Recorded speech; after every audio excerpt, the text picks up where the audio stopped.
राष्ट्रवादी काँग्रेसचे सरकार विरोधात निघालेली निर्धार परिवर्तन रॅली आज कोल्हापूरमध्ये धडकणार आहे। यावेळी कोल्हापुरातील कागल इथं सकाळी 11च्या सुमारास पहिली जाहीर सभा होणार आहे। सभेमध्ये प्रदेशाध्यक्ष जयंत पाटील यांच्यासह अजित पवार, छगन भुजबळ, धनंजय मुंडे यांच्यासह इतर नेतेही सहभागी होणार आहेत। दरम्यान आज दिवसभरात कोल्हापूर जिल्ह्यात 4 ठिकाणी सभा होणार आहेत। यामध्ये कागल, नंतर मुदालतिट्टा, कोल्हापूर शहर आणि जयसिंगपुरात शहर सभा होणार आहे। तर रात्री 8 वाजता ही परिवर्तन रॅली सांगली जिल्ह्यामध्ये पोहोचणार आहे। अधिक माहिती घेऊयात, संदीप राजगोळकर आपले प्रतिनिधी आपल्या सोबत आहेत। संदीप, आपण बघतोय की संपूर्ण महाराष्ट्राचा दौरा केल्यानंतर ही परिवर्तन यात्रा कोल्हापुरात पोहोचली आणि कागल जो राष्ट्रवादीचा बालेकिल्ला म्हटला जातोय त्याच ठिकाणावरनं पहिली सभा होणार आहे।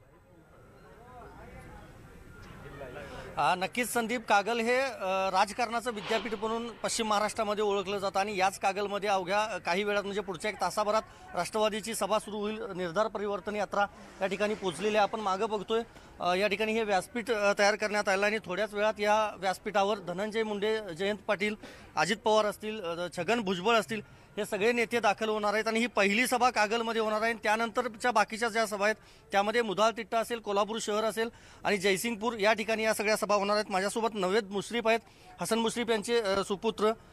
इतक्या दिवसानंतर पुन्हा एकदा ही सभा होते, सगळे नेते येत आहेत। काय एकंदरीत कार्यकर्त्यांमध्ये वातावरण?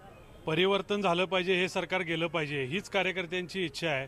या सरकारनं अतिशय जुल्म या सर्वसामान्य नागरिकांच्यावर केलेला आहे। एक प्रकारची हुकुमशाही आणण्याचा प्रयत्न केलेला आहे। हे या परिवर्तन यात्रेच्या माध्यमातून लोकांच्या मध्ये असलेला असंतोष आज या ठिकाणी बाहेर आलेला आहे। तुम्ही बघत आहात, लोक शेकडोच्या संख्येनं या ठिकाणी मिरवणुकीने या ठिकाणी येत आहेत। लोकांच्या मध्ये उत्स्फूर्त असा हा परिवर्तन करण्याचा असा प्रतिसाद लोकांचा पाहून 100% आम्हाला खात्री आहे आमच्यासारख्या तरुणांना की परिवर्तन झाल्याशिवाय राहणार नाही। तुम्हाला काय वाटतंय, भाजप सरकार चुकलंय पूर्णपणे? होय, राज्यात आणि केंद्रात 100% चुकलंय। कारण जी भूलभुलैया चाललंय बीजेपी सरकारचं, त्याच्या विरोधात हे परिवर्तन करण्यासाठी ही सर्व जनता जमलेली आहे। आज इथं जर परिस्थिती बघितली तर सर्वसामान्य लोक जर बघितली तर अतिशय अस्वस्थ आहे। पेन्शनधारक असून देत, बांधकाम मजूर असून देत, किंवा शिक्षक असून देत, किंवा कर्मचारी असून देत, साधा कुठला एखादा बिझनेसमॅन असून देत, ते जीएसटी किंवा इतर याच्यामुळे अतिशय नाराज मोठे सर्वसामान्यांना त्रास होतो। माझ्यासोबत आणखी काही कार्यकर्ते कुठून आले? आम्ही कागलून आलोय। नामदार मुश्रीफ साहेबांच्यावर अफाट प्रेम करणारे लोक आहेत। नामदार मुश्रीफ साहेबांनी या जिल्ह्याचा, या तालुक्याचा कायापालट केलेला आहे। नामदार मुश्रीफ साहेब म्हणजे एक गरिबांच्या हृदयातलं एक तावीज, एक हृदयातलं तावीज असं समजलं जातं। त्या नेत्यावरची निष्ठा आपण बघतोय संदीप। दुसऱ्या बाजूला आणखी काही कार्यकर्ते आहेत। तुम्ही कुठून आला?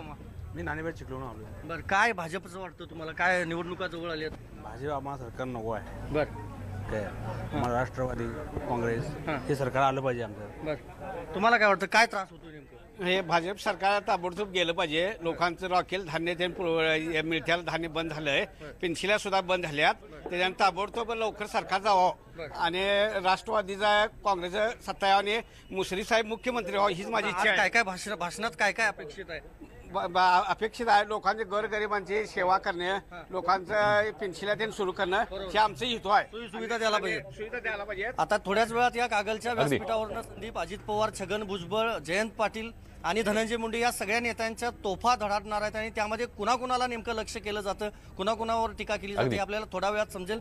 आणि सगळं हे लाईव्ह कव्हरेज आपण कागलमधून थेट आज दिवसभर न्यूज 18 लोकमतवर दाखवणार आहोत। अगदी संदीप, या सगळ्याचे अपडेट घेणार आहोत। तुर्तास धन्यवाद तुम्ही दिलेल्या संपूर्ण माहितीबद्दल।